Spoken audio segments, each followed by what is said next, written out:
থেকে VIP payment পাওয়া একজন ব্যক্তি মাসিক 812 পাউন্ড 28 পেন্স পেতে যাচ্ছে, কারণ পার্সোনাল ইন্ডিপেন্ডেন্স পেমেন্ট বা পিআইপি পেমেন্ট আগামী এপ্রিল থেকে 1.7% রেটে বৃদ্ধি পাবে। এর ফলে কমপক্ষে 30 লাখ মানুষ উপকৃত হবে। চ্যান্সেলর রেচেল রিভস অক্টোবরের অটাম বাজেটে পিআইপি পেমেন্ট বাড়ানোর ঘোষণা দেন। কস্ট অফ লিভিং ক্রাইসিসে থাকা ব্যক্তিদের জন্য বেনিফিট বৃদ্ধি একটি দারুণ সুযোগ নিয়ে আসবে।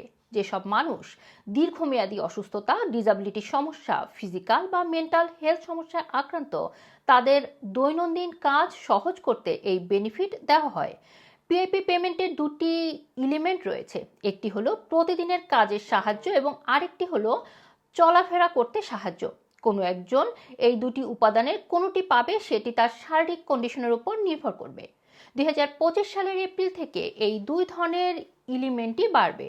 এতে ডেইলি লিভিং টাস্কের ক্ষেত্রে স্ট্যান্ডার্ড রেটের সপ্তাহে 72 পাউন্ড 65 পেন্স থেকে বাড়িয়ে 73 পাউন্ড 90 পেন্স করা হবে এবং ইনহ্যান্সড রেটের ক্ষেত্রে সাপ্তাহিক পেমেন্ট 108 পাউন্ড 55 পেন্স থেকে বাড়িয়ে 110 পাউন্ড 40 পেন্স করা হবে।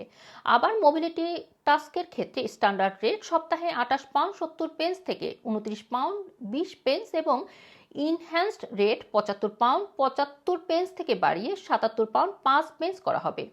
এই পরিবর্তনের ফলে ফুল পেমেন্ট পাওয়া একজন ব্যক্তি এখন সপ্তাহে 187 পাউন্ড 45 পেন্স পর্যন্ত পেতে পারে, আর মাসিক পেমেন্ট হবে 812 পাউন্ড 28 পেন্স। কোনো ব্যক্তি কাজের ক্ষেত্রে থাকলে কিংবা অন্য কোনো বেনিফিট পেলেও তিনি পিআইপি পেমেন্ট আবেদন করতে পারবেন, তবে ক্ষেত্রে কিছু শর্ত লাগবে। এগুলো হলো: বয়স 16 বছরের বেশি হতে হবে, দীর্ঘমেয়াদী শারীরিক বা মানসিক স্বাস্থ্য সমস্যায় ভুগতে হবে, দৈনন্দিন কাজ করতে অসুবিধা হয় এমন কেউ হতে হবে, কমপক্ষে 12 মাস ধরে একটি সমস্যায় আক্রান্ত থাকতে হবে। এছাড়া বিভিন্ন মানসিক অবস্থা যেমন উদ্বেগ, বিষণ্ণতা এবং মেজাজের সমস্যা সহ হাঁপানি এবং সিস্টিক ফাইব্রোসিসের মতো রোগে আক্রান্ত ব্যক্তিরা আবেদন করতে পারবেন।